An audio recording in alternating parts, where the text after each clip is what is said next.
Gareth sighed. The night I asked her to marry me was the happiest moment of my life. We were in her apartment, nothing fancy, just us and the quiet. And when she said yes, when she kissed me with tears on her face, I felt something lock into place. Like every choice I'd ever made had been leading to that moment.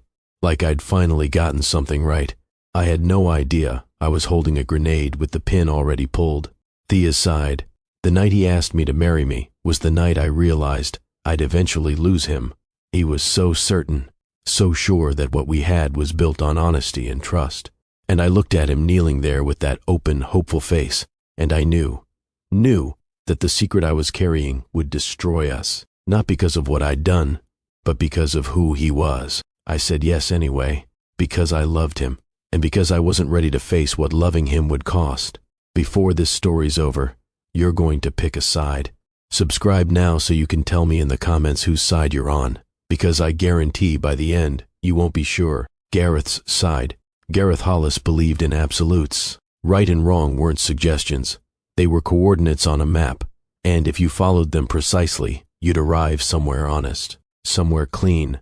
His father had been a prosecutor for 30 years, the kind of man who came home late smelling of stale courtroom air and carried case files to the dinner table. Gareth grew up watching his father hunt for truth with the patience of someone panning for gold, sifting through lies until something solid remained. The truth doesn't care about your feelings, his father used to say, tapping a pen against legal briefs. It just is. Gareth took that lesson and built his entire identity around it. He became a forensic accountant, someone who traced money through corporate labyrinths, who found discrepancies in spreadsheets the way other people found constellations in the night sky. Numbers didn't lie. They didn't manipulate. They were clean in a way people never were, until Thea. He met her at a community fundraiser for a children's literacy program. She was running the donation table, her dark hair pulled back in a messy knot, wearing a faded sweater with paint stains on the cuffs. She laughed at something a volunteer said, and the sound cut through the noise like a bell, clear and unexpected and impossible to ignore. Gareth had never been good at small talk, but he found himself inventing reasons to return to her table, asking about donation tiers, commenting on the auction items, making conversation about absolutely nothing, just to stay in her orbit. "You're not actually interested in the silent auction, are you?" she finally asked, her eyes amused. "You've walked past that vintage typewriter 5 times without bidding." He felt heat crawl up his neck. "I'm not great at this. At fundraisers. At talking to people I want to keep talking to." Her smile softened. "I'm Thea, and I'm terrible at knowing when to stop talking, so we balance out." Their first real conversation lasted 3 hours. They sat in the empty community center after the event ended, folding chairs and stacking tables while she told him about her work as a grant writer, about growing up in a house where money was a constant source of fear, about learning to write proposals that could turn abstract need into concrete funding. The relationship built slowly. Thea didn't rush into anything. She had a wariness about her, like someone who'd been burned before, but Gareth was patient. He showed up when he said he would. He remembered details. He listened. Their first kiss happened 3 months in her kitchen after he'd helped her move furniture. She'd been laughing about something, flour on her cheek from the cookies she was baking, and he'd reached out to brush it away. The moment stilled, her breath caught, and then she was kissing him, soft and tentative and real. The physical intimacy grew from there. Mornings where he'd wake up with her curled against his side, her hand resting over his heartbeat. Evenings where they'd cook together, where she'd lean back against him while stirring pasta, and he'd bury his face in her hair, breathing her in. Quiet moments on her couch where she'd read grant applications and he'd work on case files, their feet tangled together, comfortable in the shared silence. She made him laugh, actually laugh. She challenged him. She saw past the rigid exterior to something softer underneath. "You're a good man," she told him once, late at night, her fingers tracing patterns on his chest. "You try so hard to do the right thing. It's one of the things I love about you." He kissed her forehead, pulled her closer. "I love you too." He meant it completely. Thea's sighed. Thea Strand learned early that survival meant flexibility. Her mother had raised her alone after her father walked out when Thea was 6, leaving behind credit card debt and a mortgage they couldn't afford. Thea watched her mother work 2 jobs, watched her negotiate payment plans with bill collectors, watched her make impossible choices between groceries and utilities. She learned that the world wasn't black and white. It was 1,000 shades of compromise, and the people who insisted on absolutes were usually the people who'd never had to choose between bad and worse. So she became a grant writer. She became someone who could see what organizations needed and translate that need into language that made donors care. She learned to find the emotional core of a story, to make abstract suffering feel personal and urgent. She learned to work the system, to find loopholes in funding requirements, to help small nonprofits compete with larger, better-connected organizations. She was good at it, really good, and she was so tired. When she met Gareth at that fundraiser, she thought he was handsome in an awkward, earnest way. She liked how he kept inventing reasons to talk to her, how he blushed when she called him on it. She liked his honesty. It felt refreshing after years of navigating people who said one thing and meant another. But she also recognized something in him that made her cautious: rigidity. He saw the world in clean lines, right and wrong, truth and lies. He'd never had to blur those lines to survive, never had to choose between principles and people, and Thea knew that people like that could be dangerous when reality forced them into uncomfortable spaces. Still, she let herself fall for him, because he was kind, because he remembered things she mentioned in passing, because when he touched her, it was with a reverence that made her feel precious, because he looked at her like she was something worth protecting, and God, she was so tired of being the only person protecting herself. Their relationship became the safest place she'd ever known. Gareth didn't play games. He didn't manipulate or withhold or test her loyalty. He was steady, predictable in the best way. She knew if she called, he'd answer. If she needed him, he'd show up. If she told him something mattered, he'd remember. She loved waking up next to him, loved the way he'd pull her closer in his sleep, loved the warmth of his body against hers. She loved cooking with him, their hips bumping as they moved around her small kitchen, the easy domesticity of it. She loved how he'd look up from his work to smile at her across the room, like he couldn't quite believe she was real. "You make me better," he told her once, his voice rough with emotion. "I spent so long being alone, and I didn't even realize how lonely I was until you." She kissed him, slow and deep, trying to pour everything she felt into that contact. "You're not alone anymore."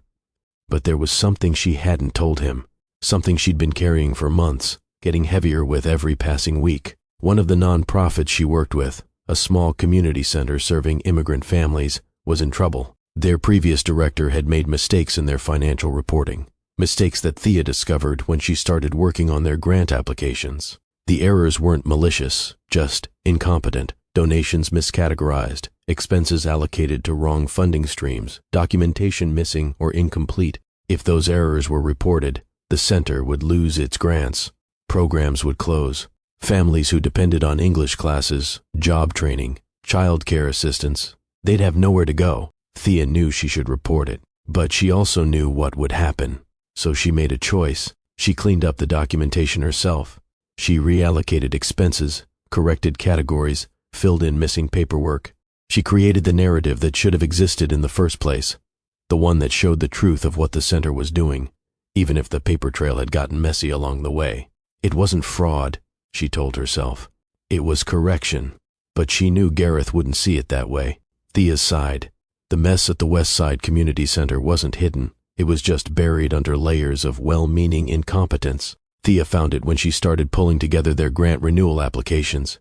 The previous director, a sweet woman in her 60s who'd retired the year before, had kept meticulous records of the center's work: attendance logs, volunteer hours, client testimonials, program outcomes.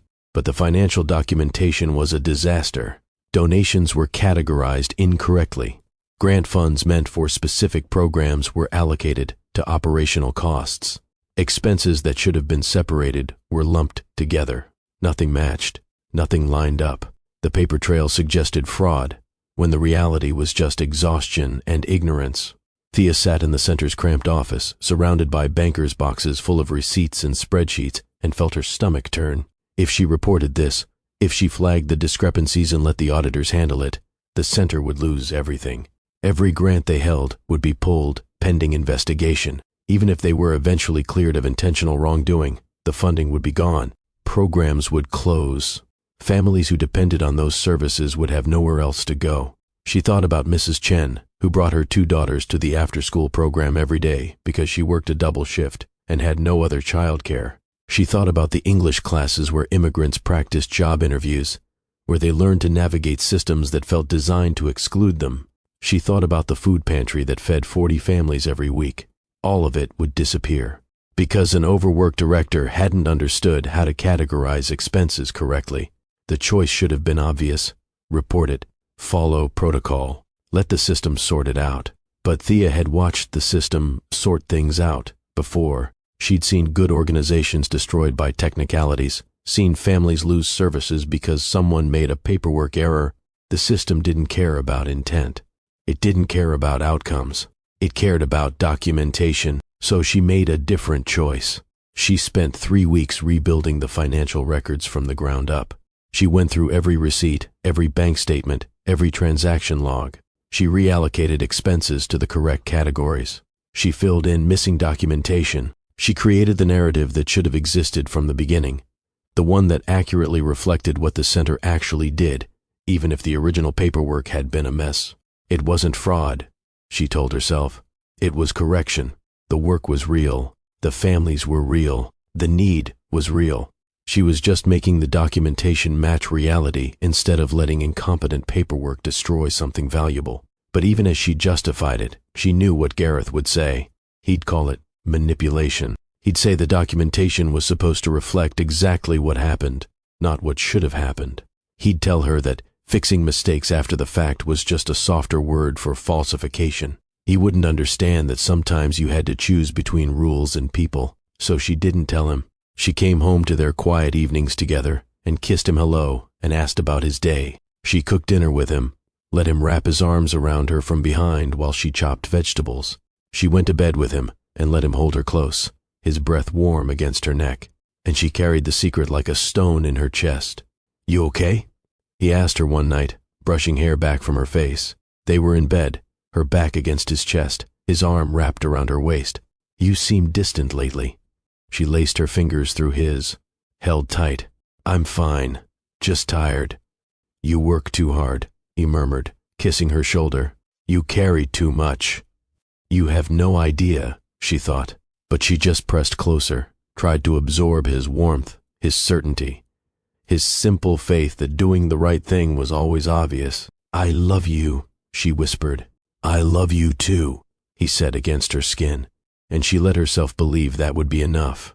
Gareth sighed. Gareth had no idea anything was wrong. Those weeks when Thea was rebuilding the community center's finances, he was planning their future. He'd bought a ring, a simple band with a small diamond, nothing extravagant but something that felt like her. He kept it in his desk drawer at work, taking it out occasionally just to look at it, to make the future feel more real. Their life together felt seamless, easy in a way nothing else in Gareth's life had ever been. They'd cook dinner together after work, moving around her small kitchen with practiced coordination. She'd hand him ingredients without him asking. He'd reach for the cutting board at exactly the moment she needed it. They'd developed a rhythm, a shared language of small gestures and comfortable silences. Some nights they'd work side by side on her couch, her reviewing grant applications, him analyzing case files, their feet tangled together, passing the laptop back and forth when one of them found something interesting. Other nights they'd just talk. Conversations that wandered from philosophy to childhood memories to plans for the weekend. "You make me better," he told her one evening, watching her laugh at something he'd said about his awkward teenage years. "I didn't realize how lonely I was until you." She'd kissed him then, soft and lingering, and he'd felt that familiar certainty settle deeper into his bones. This was it. This was the person he wanted to build a life with. He started planning the proposal. Nothing elaborate. Thea wasn't the type who wanted public declarations or orchestrated romance. He thought about asking her in her apartment, the place where they'd built so much of their relationship, just the two of them, and the quiet and the simple truth of what they meant to each other. He rehearsed what he'd say, how he'd explain that she'd changed everything for him, that she'd taught him there was more to life than being right, that loving her had made him more human.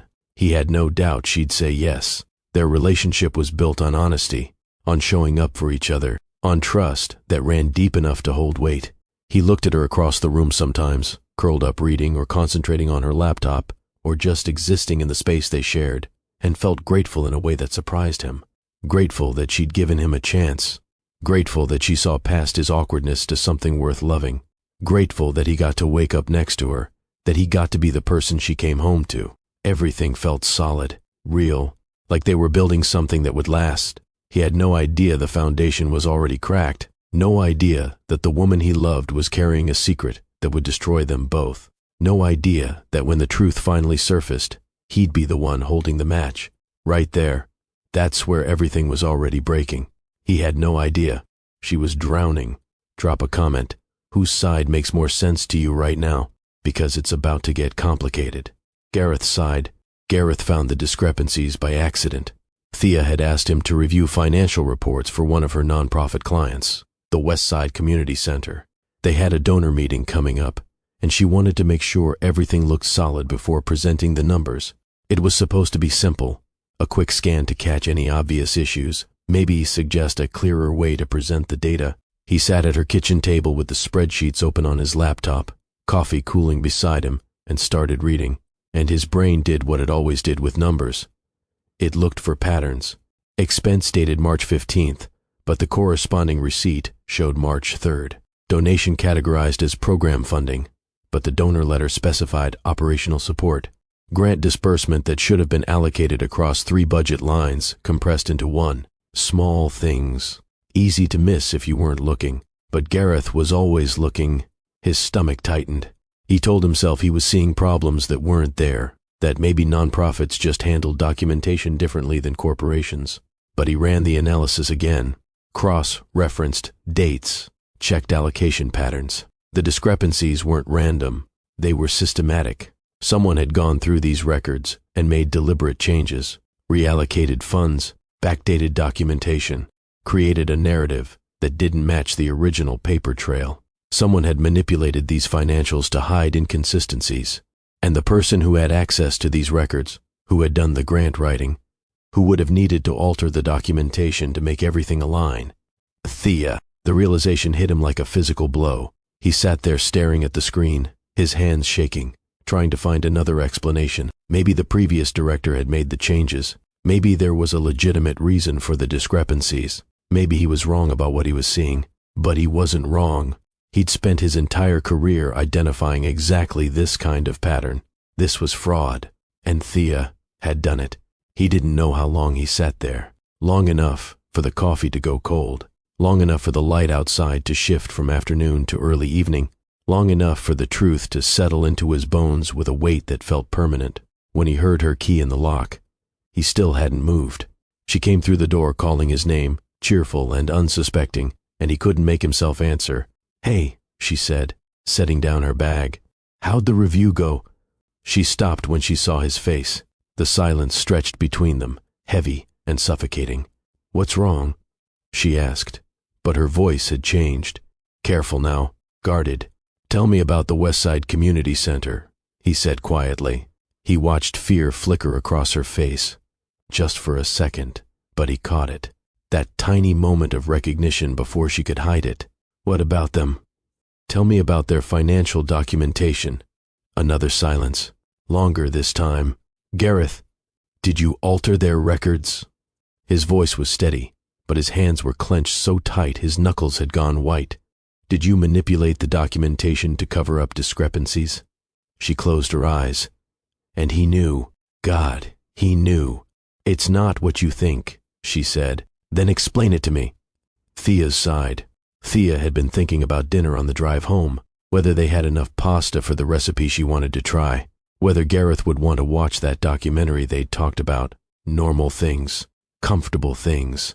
She walked into her apartment expecting a normal evening. Instead, she found Gareth sitting at her kitchen table, surrounded by the Westside Community Center's financial reports, looking at her like she was a stranger. She knew immediately. The way he sat perfectly still, the way he wouldn't quite meet her eyes, the careful neutrality of his voice when he said her name. He'd found it. "What's wrong?" she asked, even though she already knew, even though she could feel the ground starting to crack beneath her feet. "Tell me about the Westside Community Center." The silence that followed felt like drowning. She could lie. She could pretend she didn't know what he was talking about. She could buy herself time to think, to plan, to figure out how to explain this in a way he might understand. But looking at his face, at the hurt and confusion and dawning betrayal written there, she knew there was no explanation he'd accept. "What about them?" she said anyway, hating how weak her voice sounded. "Tell me about their financial documentation." She closed her eyes, took a breath that felt like broken glass. "Gareth, did you alter their records?" He stood up, and she could see his hand shaking. "Did you manipulate the documentation to cover up discrepancies?" There it was, the question she'd been dreading for months. "It's not what you think," she said. "Then explain it to me." So she tried. She told him about the previous director's mistakes, about how the errors weren't malicious, just incompetent. She told him about the families who depended on those programs, about the children who had nowhere else to go. She told him how she'd cleaned up the mess to reflect what the center actually did, what they actually accomplished, rather than letting bureaucratic failures destroy something real. "I didn't create false information," she said, her voice urgent, desperate. "I just corrected errors. I made the documentation match the reality of their work." "That's fraud, Thea." He took a step back, needing distance. "That's exactly what fraud is." "No." She reached for him, but he pulled away. "Fraud is lying.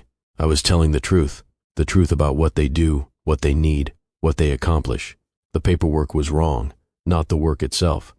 The paperwork is what matters." His voice cracked, louder than she'd ever heard it. "The documentation is how we prove truth. You can't just decide which rules apply based on whether you think the cause is noble enough. Sometimes you have to." She shot back, feeling tears burn her eyes.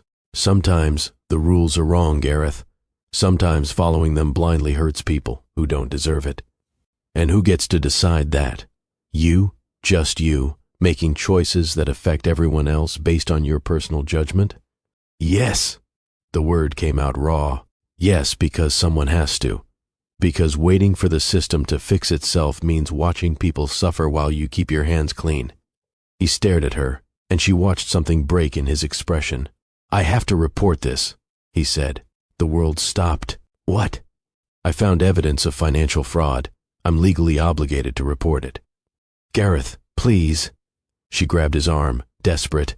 "This will destroy that center. Families will lose everything." "I know," he said, his voice cracking. "I know what it will cost. But I can't. Thea, I can't just pretend I didn't see this." She let go of his arm, stepped back. "Yes, you can," she whispered. "You can choose me. You can trust that I made this choice for the right reasons and let it go." "I can't." He looked at her with something close to anguish. "That's not who I am." And she understood, finally, completely. He was going to choose his principles over her. He was going to destroy everything they'd built, because the rules mattered more than she did. "Then we're done," she said, her voice hollow. Gareth sighed. "I can't pretend I didn't see this," Gareth said, his voice shaking. "Thea, I can't just... I'm legally obligated to report financial fraud when I find it. It's not a choice." But even as he said it, he knew that was a lie. It was a choice. He was choosing his obligation to the law over his obligation to her. He was choosing abstract principles over the woman standing in front of him with tears streaming down her face. He was choosing, and the choice was killing him. "If I let this go," he continued, desperate for her to understand, "if I decide that this one time the rules don't apply because I love you, where does it end? How? Do I look at the next case and claim I care about truth when I ignored it here? Everything falls apart if we start picking and choosing when integrity matters." Thea sighed. "You can choose me," Thea said, hearing the desperation in her own voice and hating it. "You can trust that I made this choice for the right reasons. You can believe that I know these families, that I understand what's at stake, and you can let it go." She watched him shake his head before she even finished speaking. "Those families are real, Gareth. Mrs. Chen's daughters, they're 7 and 9, and they have nowhere else to go after school. The English classes, the job training, the food pantry, all of it disappears if you do this. Real people lose real help because you need your conscience clean." Gareth sighed. "It's not about my conscience," he said, but his voice cracked on the words. "It's about If everyone just decides which rules matter based on their personal situation, based on whether they think the outcome justifies the method. He stopped, pressed his palms against his eyes. When he looked at her again, his face was wet. I work with fraud every day. People who thought they had good reasons, people who convinced themselves that what they were doing was justified because the cause was noble or the alternative was worse. And maybe some of them were right. Maybe some of them did have good reasons. But once you open that door, once you say truth is negotiable, how do you close it again? Thea's sighed. Someone has to decide, Thea said, her voice hard now. Someone has to look at the situation and make a judgment call. Because waiting for the system to be fair, waiting for the rules to make sense, that means watching people suffer while you keep your hands clean. She wiped at her face angrily, hating that she was crying, hating that he was making her beg. You've never had to make a choice like this. You've never had to watch programs close because someone made a paperwork mistake. You've never had to choose between rules and people. You've had the luxury of believing that following the law always leads to justice. Gareth sighed. Gareth felt the foundation cracking beneath them. Not just their relationship, but something deeper. The fundamental assumptions they'd built everything on. He'd thought they shared the same values. He'd thought they both believed in honesty, in doing the right thing even when it was hard. But they'd meant different things all along. For him, doing the right thing meant following the rules, maintaining integrity, refusing to let personal feelings override objective truth. For her, doing the right thing meant protecting people, serving the greater good, refusing to let bureaucracy override human need. They'd been speaking different languages this whole time, and hadn't realized it until now. He wanted to tell her they could survive this. That love was strong enough to bridge this gap, that they could find a way forward. But looking at her face, at the betrayal and fury and absolute disbelief written there, he knew they couldn't. Thea sighed. Thea watched him struggle with it, watched him try to find some way to make this okay, and she felt the last piece of hope die. He wasn't going to choose her. He was going to report what he'd found, and he was going to feel terrible about it, and he was going to tell himself he'd had no choice. He was going to sleep at night believing he'd done the right thing, the honorable thing, the only thing his integrity would allow, and she was going to pay the price. Not him, not his career, or his conscience, or his comfortable belief that the world was simple and rules were sacred. Her, the families at the community center, the people he'd never met and would never have to face. Gareth sighed. "I'm sorry," he said, the words feeling inadequate even as he spoke them. "Thea, I'm so sorry, but I have to." Thea sighed. "Don't." She cut him off, her voice like ice. "Don't apologize for choosing your principles over the person you claim to love. At least own it." She grabbed her jacket from the back of the chair, needing to move, needing to do something other than stand there watching him destroy them both. "I need you to leave," she said. Gareth sighed. "Thea!" "Get out of my apartment, Gareth." He stood there for another moment, looking at her, memorizing her face even though he knew he'd see it again. In a courtroom, across a terrible distance, as he testified against her. Thea sighed. She watched him walk to the door, watched him pause with his hand on the knob, like he might turn around and say something that would change this. He didn't. The door closed behind him with a soft click. Thea stood in her kitchen, surrounded by the financial reports that had just ended her life, and understood something she should have known from the beginning. The person she'd been before this moment, the person who trusted, who loved, who believed someone else could protect her. That person was dying, and Gareth was the one who'd killed her. Gareth sighed. Gareth reported the discrepancies the next morning. By the time he pressed send on the email to the State Fraud Investigation Unit, his hands had stopped shaking. By the time he got home that night, he couldn't remember what justification he'd told himself. By the time he went to sleep, he understood he'd made a choice he'd regret for the rest of his life. This is the moment. He chooses truth. She needed mercy. Share this with someone you love and ask them, what would you have done? Because I'm telling you, there's no easy answer here. Gareth sighed. Gareth sent the email to the State Fraud Investigation Unit at 8:47 a.m., the morning after their fight. He sat in his office staring at the screen for 20 minutes before he pressed send. His finger hovered over the mouse. He could still stop this. He could delete the draft, pretend he'd never seen the discrepancies, go back to Thea and tell her he'd made a mistake. But that would be a lie. And if he couldn't be honest about this, if he let love override truth this one time, what did any of it mean? He pressed send. The investigators contacted him within a week. Federal agents, because the grants involved federal funding. They asked careful questions, reviewed his analysis, requested copies of the documentation he'd flagged. They were polite, professional. They thanked him for his civic duty. Within a month, Thea was arrested. Gareth heard about it from a colleague who'd seen it in the local news. Grant writer charged with fraud. They didn't use her name in the headline, but the article included her photo, her professional headshot from the nonprofit's website, the one where she was smiling. He'd stared at that photo until his eyes burned. The trial started 3 months later. Gareth sat in the back of the courtroom, 3 rows behind the prosecution table, and watched Thea sit at the defense table in a suit he'd never seen before. Her hair was pulled back severely. Her face was blank. She didn't look at him when she entered, didn't acknowledge his presence at all. When they called him to testify, he walked to the witness stand on legs that felt disconnected from his body. The prosecutor was a woman in her 40s with sharp eyes and a voice like cut glass.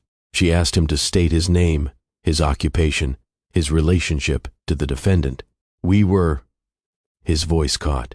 We were in a relationship for 18 months. And how did you come to discover the financial discrepancies? He explained it methodically. The review Thea had asked him to do, the patterns he'd noticed, the systematic alterations to the documentation, the way expenses had been reallocated, dates had been changed, categories had been manipulated to hide the previous director's errors. In your professional opinion, do these alterations constitute fraud? Yes, he said. The word felt like ash in his mouth, even though the defendant claims the underlying work of the nonprofit was legitimate. Even so, the documentation is the proof. Altering it to hide discrepancies, even with good intentions, constitutes fraud. He kept his eyes on the prosecutor, not on Thea. He couldn't look at her. If he looked at her, if he saw her face, he'd break down completely. The prosecutor asked more questions. He answered them all, explained the specific alterations he'd found, described how someone would need intimate knowledge of the organization to make changes this sophisticated, confirmed that Thea had that knowledge, that access, that opportunity. He was on the stand for 45 minutes. He never once looked at her. When he stepped down, he told himself he was doing the right thing. That truth mattered. That integrity required consistency, even when it destroyed you. That the law had to apply equally, regardless of personal feelings. He told himself all of this over and over, like a prayer. The trial lasted 3 weeks. Thea's lawyer argued that she hadn't profited from the changes, that her intent was to help rather than harm, that the community center's work was legitimate even if the paperwork had been flawed. The jury deliberated for 4 hours, guilty on all counts. The judge sentenced her to 18 months in federal prison. Gareth sat in that courtroom and watched the woman he loved stand to receive her sentence, watched her spine straighten, watched her face stay carefully blank, watched her get handcuffed and led away. He went home to his empty apartment and sat in the dark, and finally understood what he'd done. He'd sent the woman he loved to prison. He'd chosen truth over mercy, principle over person, integrity over love, and she would never, ever forgive him. Thea sighed. Thea learned what betrayal really meant in that courtroom. Not the surface betrayal of Gareth reporting her. She'd known he would do that the moment she saw his face in her kitchen. He was nothing if not consistent. The real betrayal was watching him testify. She sat at the defense table next to her lawyer, her hands folded in her lap, her face carefully neutral. And she watched the man she'd loved take the witness stand. Watched him state his name and occupation with that same precise articulation he brought to everything. Watched him explain their relationship in past tense, like it was already a closed chapter. Watched him reduce everything she'd done, every family she'd tried to help, every program she'd tried to save, into exhibits labeled with numbers and dates. The prosecutor asked her questions in a calm, measured voice, and Gareth answered with the same professional detachment he'd use for any case. Do these alterations constitute fraud? Yes. No hesitation, no acknowledgement that the person he was condemning was someone he'd held in his arms, someone he'd whispered promises to, someone he'd claimed to love. Just yes. He explained how she'd manipulated the documentation, used words like falsification and deliberate alteration, and systematic fraud. He presented her choices without context, without acknowledging why she'd done it or what was at stake. The children who would lose after school, care. The families who depended on the food pantry. The immigrants who needed those English classes to survive. None of that made it into his testimony. Just the numbers. Just the discrepancies. Just the cold clinical fact that she'd changed documentation and that constituted fraud. He never once looked at her. She could see him keeping his eyes carefully away, focusing on the prosecutor or the jury or some point on the wall above her head, never meeting her gaze. And she understood. He couldn't bear to look at what he was doing to her. But he was doing it anyway. That was the worst part. He knew this was destroying her. He knew what 18 months in federal prison would cost. He knew she'd lose everything. Her career, her reputation, her freedom. And he was choosing to do it anyway because his principles mattered more. She watched the set of his shoulders as he testified, the way he sat up straight, the careful precision of his words. He thought he was being noble. He thought choosing responsibility and integrity over the person he loved made him honorable. It made her want to scream, because Gareth had never had to make a choice like hers. He'd never had to watch good people suffer because of bureaucratic failures. He'd never had to choose between rules and human beings. He'd had the luxury, the incredible, insulating luxury, of believing that following the law always led to justice. Thea knew better, and now she was paying for that knowledge. The trial dragged on for 3 weeks. Her lawyer did his best, explained her motivations, called character witnesses, presented evidence that the community center's work was legitimate, that the families were real, that no one had profited from her actions. None of it mattered. The jury saw financial fraud. They saw someone who decided rules didn't apply to her. They saw a woman who thought good intentions excused criminal behavior. They deliberated for 4 hours, guilty on all counts. When the judge sentenced her to 18 months in federal prison, Thea stood with her knees locked to keep from falling. She heard the words from a great distance, felt her lawyer's hand on her arm, felt the bailiff approach with handcuffs, and finally, she looked at Gareth. He was sitting 3 rows back, his face pale, his hands clenched together. She held his gaze, didn't blink, didn't look away, watched him crumble, watched him break eye contact first. Good, she thought. Let him be the one who can't bear to watch. If you're not already subscribed, hit that button now, because what happens next is going to make you question everything you just decided about who was right. Thea sighed. Prison was exactly as bad as Thea had expected, not because of violence or danger. The federal facility was relatively calm, filled mostly with women serving time for white-collar crimes. It was bad because of the grinding, dehumanizing monotony of it, the loss of autonomy, the constant noise, metal doors slamming, voices echoing off concrete, the never-ending hum of fluorescent lights and ventilation systems, the way every single moment was structured and monitored and controlled. Wake at 6, breakfast at 6:30, work assignment at 7, lunch at 11:45, recreation at 1, dinner at 5, lights out at 9, day after day after day. But worse than the physical confinement was the mental isolation. Thea had time, so much time, to think about what Gareth had done, to replay that conversation in her kitchen over and over, searching for the moment where she could have said something different, convinced him, made him understand. The conclusion she kept reaching was that there was no such moment. Gareth had made his choice the instant he saw those discrepancies. Everything after that was just logistics. The conversation, the fight, the trial, all of it was predetermined the second his forensic accountant brain recognized the pattern of altered documentation. He'd chosen truth over her, principles over love, abstract integrity over the actual person standing in front of him, begging him not to destroy her. And he'd done it believing he was being honorable. His letters started arriving 2 weeks after her incarceration. The first one came in a plain white envelope with his careful handwriting on the front. She recognized it immediately, that precise, measured script he used for everything. She didn't open it. The second letter arrived 4 days later, a third one the following week. They kept coming, weekly, like clockwork, each one another attempt to explain himself, to apologize, to somehow make her understand that he'd had no choice, that he still loved her, that he was sorry. She never opened any of them. She let them pile up in her cell, unopened envelopes stacked in the corner like evidence of something she refused to acknowledge. Every week another one arrived. Every week she added it to the pile without breaking the seal. It gave her a bitter satisfaction, denying him even that small connection. He'd testified against her. He'd sat in that courtroom and reduced everything she'd tried to do to exhibits labeled with numbers. He'd watched her get sentenced. He'd helped lock her in a cage. He didn't get to ease his guilt with letters. Months passed. Thea worked in the prison library, cataloging books and helping other inmates with their legal research. She made a few cautious friendships, women who understood that everyone here had made choices they regretted, who didn't ask questions she didn't want to answer. She learned to exist in the narrow confines of her new life, and slowly, something inside her hardened, not into hatred.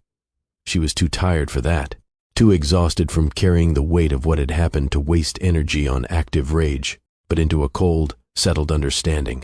The person she'd been before, the person who trusted, who loved, who believed in the possibility of being protected by someone else, that person was gone. Gareth had killed her the moment he chose his principles over her life. The woman who'd curled against him in the dark, who'd laughed in her kitchen while baking cookies, who'd looked at him like he was someone worth trusting. She died in that courtroom, and Thea understood, with absolute clarity, that she would never let herself be that vulnerable again. Better to be alone.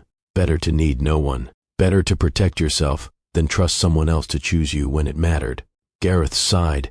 Gareth's life collapsed in slow motion. In the immediate aftermath of Thea's conviction, he told himself he'd done the right thing, the necessary thing. He'd maintained his integrity, upheld the law, refused to let love blind him to criminal behavior. But integrity turned out to be cold comfort. He went to work, completed his cases, traced money through fraudulent schemes with the same meticulous precision he always had.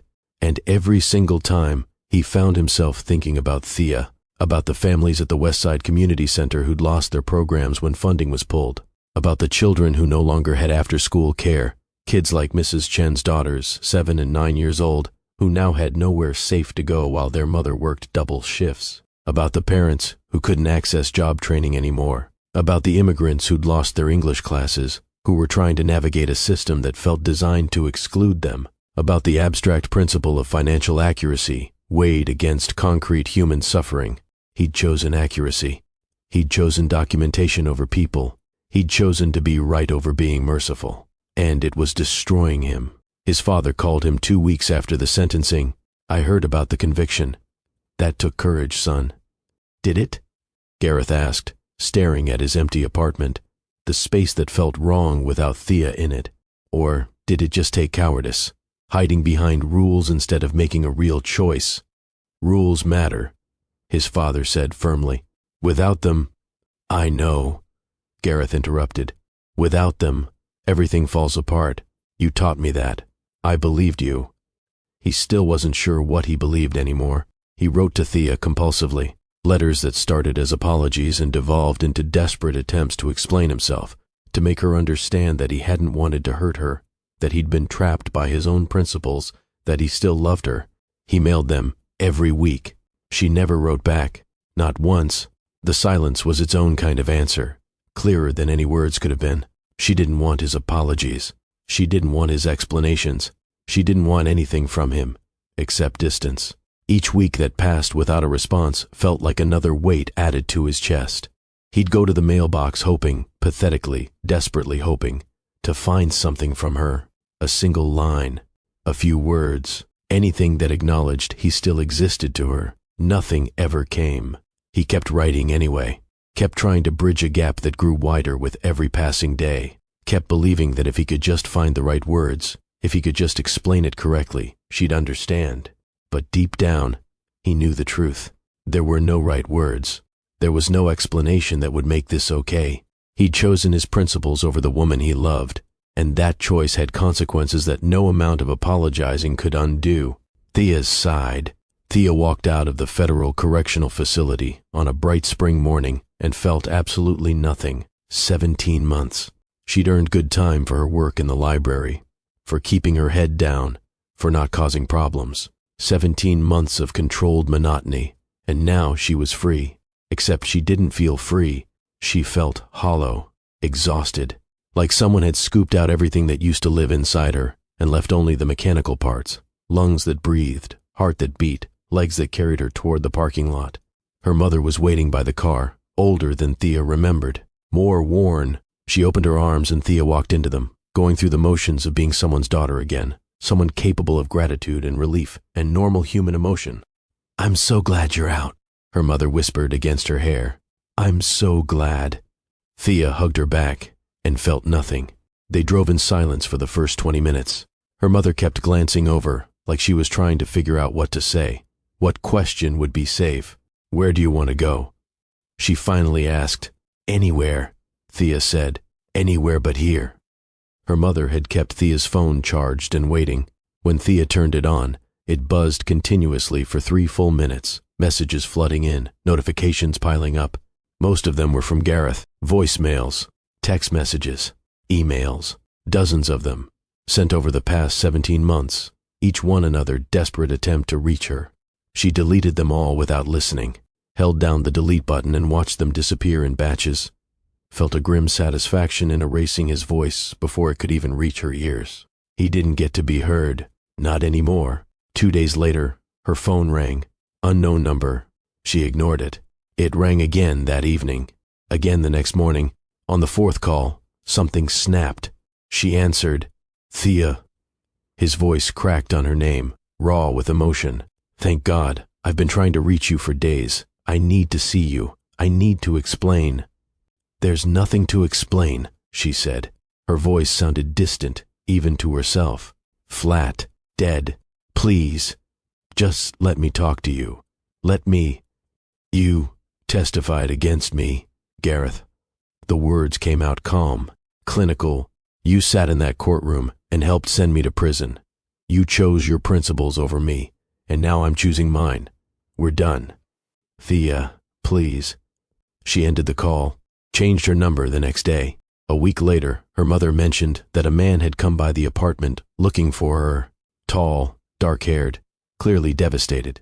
He'd asked if Thea was there, if she was okay, if there was any way to reach her. "I told him you didn't want to see him," her mother said carefully. "Was that right?" "Yes," Thea said. "That was exactly right." 3 weeks after her release, she moved, left the state entirely, started over in a city where no one knew her name or her history, found a job as an administrative assistant at a small accounting firm. Nothing to do with grant writing, nothing to do with nonprofits, nothing that required her to care about anything beyond completing tasks and collecting a paycheck. She didn't date, didn't make close friends, didn't let anyone past the surface. When coworkers invited her to happy hour, she declined politely. When her neighbor tried to strike up conversations in the hallway, she kept her responses brief and moved on quickly. When anyone showed interest in getting to know her, really know her, she found excuses to maintain distance. Because Gareth had taught her the final lesson she needed to learn. Trusting someone to protect you was the most dangerous thing you could do. The people who claimed to love you would still choose their principles when it mattered. They'd still destroy you if their conscience demanded it. They'd still look you in the eye and tell you they had no choice, even as they made the choice to hurt you. Better to protect yourself. Better to build walls high enough that no one could climb them. Better to need absolutely no one at all. The woman who'd believed in safety, who'd let herself be vulnerable, who'd thought love could be a place to rest. That woman was dead. Thea had left her in that courtroom when the judge read the sentence, and she had no intention of bringing her back. Gareth sighed. Gareth found out about Thea's release from the same colleague who'd told him about her arrest. "Your ex," the colleague said awkwardly. "She got out yesterday. Thought you'd want to know." Gareth called her immediately. No answer. He called again and again, left voicemails that started coherent and devolved into desperate rambling. Apologies and explanations, and pleas for just 5 minutes of her time. He texted her, emailed her, tried every method of contact he could think of. Nothing. For 3 days, his calls went straight to voicemail. His messages disappeared into silence. On the 4th day, she finally answered. "Thea." Her name came out broken, relief and desperation tangled together. "Thank God. I've been trying to reach you for..." "There's nothing to explain." Her voice stopped him cold.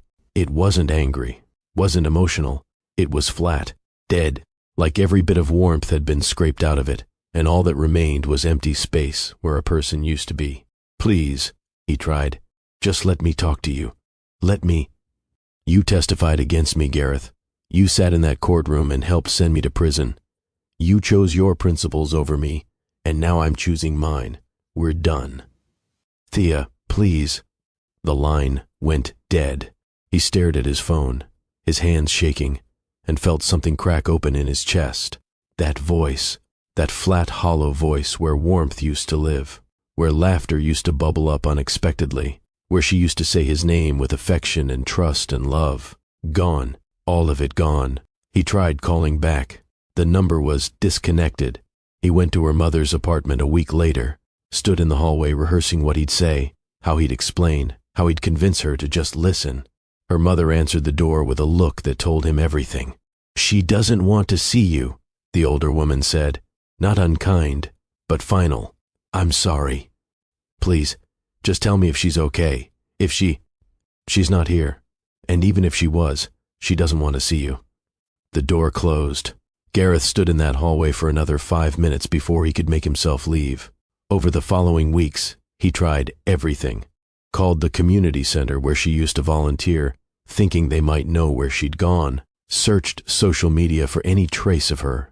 Even considered hiring someone to find her before realizing how wrong that would be. How it would just prove he still didn't understand what he'd done. She was gone. Not just physically. The person she'd been. The woman who'd laughed in her kitchen with flour on her cheek, who'd curled against him in the dark with her hand over his heartbeat, who'd looked at him like he was someone worth trusting. That person was gone. And he'd killed her.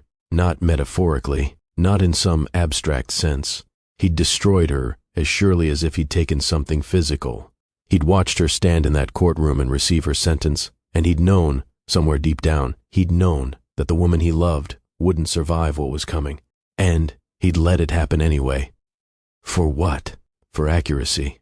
For the principle that documentation should match reality exactly. For the clean satisfaction of having his conscience unmarked by compromise. For integrity. He'd chosen integrity over love, over mercy, over the person standing in front of him begging him to choose differently. And he would regret it for the rest of his life. Not because he'd been wrong about the fraud. The documentation had been altered, and that did constitute criminal behavior. But because being right had cost him everything that mattered. And no amount of principle, no amount of integrity, no amount of telling himself he'd done his duty. None of it was worth the price of what he'd destroyed. Here's what you need to understand about Gareth and Thea.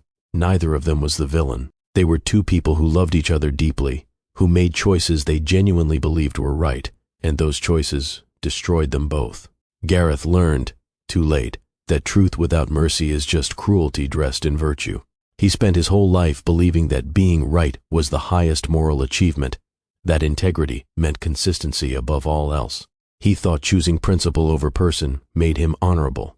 What he didn't understand until it was too late was that moral rigidity is its own form of violence. That sometimes being technically correct means being devastatingly wrong about what actually matters. That you can follow every rule, maintain perfect integrity, uphold every principle, and still destroy something precious. He was right about the fraud. The documentation had been altered. By legal definition, what Thea did was criminal, but being right was worthless when it cost him the only person who'd ever made him feel human. Thea learned something equally hard, that trust requires room for human imperfection, but loving yourself means knowing when someone's choices make them unsafe. She'd spent years believing that if you loved someone enough, if you were vulnerable enough, you could finally stop protecting yourself alone. She thought Gareth's steadiness meant safety. What she discovered was that some people's principles are more dangerous than other people's cruelty. That someone can love you and still choose abstract truth over your survival. That survival sometimes means building walls, even if those walls mean spending the rest of your life alone. She was right to protect those families.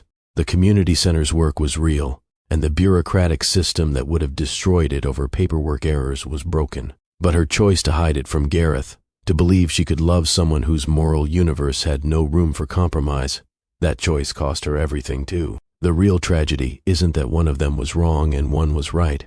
It's that they were two people who loved each other, but operated in incompatible moral universes. Love demands both honesty and grace. It requires truth, yes, but also mercy. It needs integrity, but also compassion. It asks for principles, but also the wisdom to know when holding them too tightly becomes its own kind of betrayal. Gareth gave Thea honesty without grace. Thea gave Gareth grace without honesty. And because neither could give the other both, they both lost everything. He lost the woman he loved and learned that being right meant nothing when you're alone with your principles. She lost her freedom, her trust, and the part of herself that believed in being protected by another person. They were both right. They were both wrong. And that's the kind of tragedy that doesn't have villains. Just two people who broke each other trying to do what they thought was right. So whose side are you on? Or did you realize there are no sides, just two people who broke each other trying to do what they thought was right? Subscribe. If this story made you think, drop a comment telling me what you would have done, because that's the question that matters.